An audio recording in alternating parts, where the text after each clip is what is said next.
अस्सलाम वालेकुम। आपको हमारे किचन और हमारे यूट्यूब चैनल माजी के जायके में खुश आमदेद। आपको जैसे पता है हमारा बारबेक्यू वीक चल रहा है।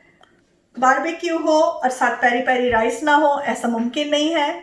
तो आज हम बनाने लगे हैं पेरी पेरी राइस। इसके लिए मैंने 2 कप चावल लेके तकरीबन आधा घंटा पहले भिगो दिया। इसके अलावा 1/4 कप मेरे पास वेजिटेबल ऑयल का है। पेरी पेरी सॉस जो मैंने बनाई थी उसी का मैंने आधा कप लिया है। आप जाएं तो डिस्क्रिप्शन बॉक्स में हमारे पेरी पेरी चिकन से पेरी पेरी राइस की पेरी पेरी सॉस की रेसिपी देख सकती हैं। 1 कप मेरे पास मटर है, फ्रोज़न है। एक तकरीबन मैंने रेड अनियन लेके इसको बारीक चॉप्ड कर लिया है। 1/4 तकरीबन 1/4 हल्दी टर्मरिक, नमक हस्बे जायका और तकरीबन 1/4 मेरे पास पेपरिका पाउडर है। 1 टीस्पून जो है मेरे पास अदरक का और 1 टीस्पून लाल मिर्च का लहसुन का पेस्ट है। अब हम इसको बनाना शुरू करते हैं। मैंने पैन को गरम कर लिया है। इसमें मैं सबसे पहले ऑयल डालूंगी।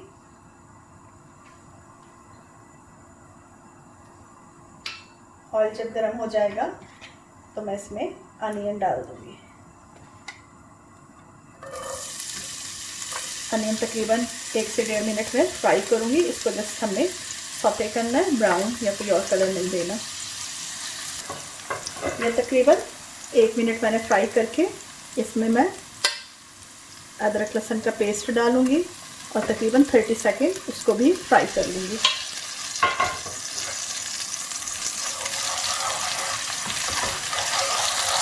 अदरक लहसुन का पेस्ट फ्राई हुआ है। अब मैं इसमें हल्दी डाल के इसको थोड़ा सा तकरीबन 10 सेकंड तक फ्राई करूंगी ताकि कच्ची ना रह जाए। अब इसके अंदर मैं सॉल्ट और ये पेपरिका पाउडर डाल दूंगी।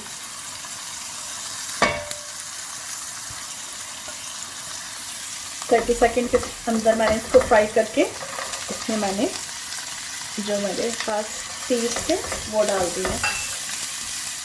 चूल्हा माइट पर करके इसको अच्छी तरह फ्राई करूंगी।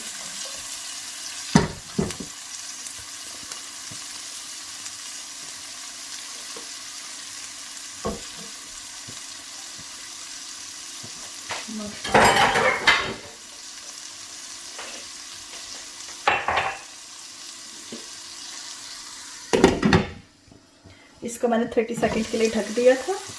अब इसमें मैंने जो पेरी पेरी सॉस थी आधा कप वो डाल देंगे और इसको अच्छा सा मिक्स कर लेंगे।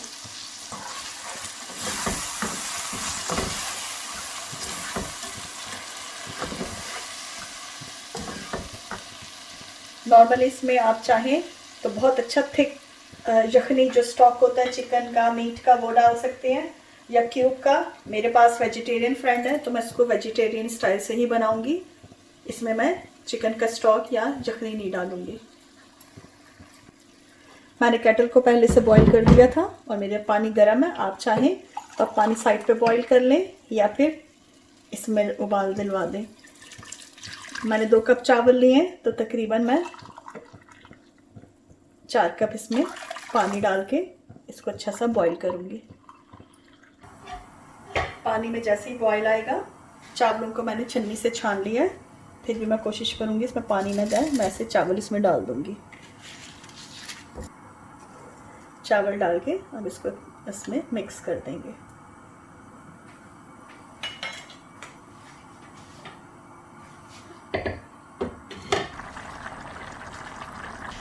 ये हमारा चावलों का हो गया। हम इसको इसी तरह दम लगा देंगे।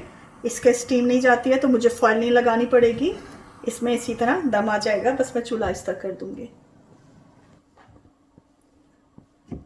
ये हमारा अच्छा सा दम आ गया। पेरी पेरी राइस तैयार है। अब हम इसकी प्लेटिंग शुरू करते हैं। हमारे पेरी पेरी राइस देखिए बिल्कुल तैयार है। हमने इसकी प्लेटिंग कर दी है और आप सोच नहीं सकते कि इसकी खुशबू किस हद तक अच्छी आ रही है, कितना ये अपीलिंग है खाने के लिए। ये जब आप बनाएंगे तो फिर आपको पता चलेगा। अगली दफ़ा हम एक नई रेसिपी के साथ हाजिर होंगे। जब तक के लिए इजाज़त। अल्लाह हाफिज़।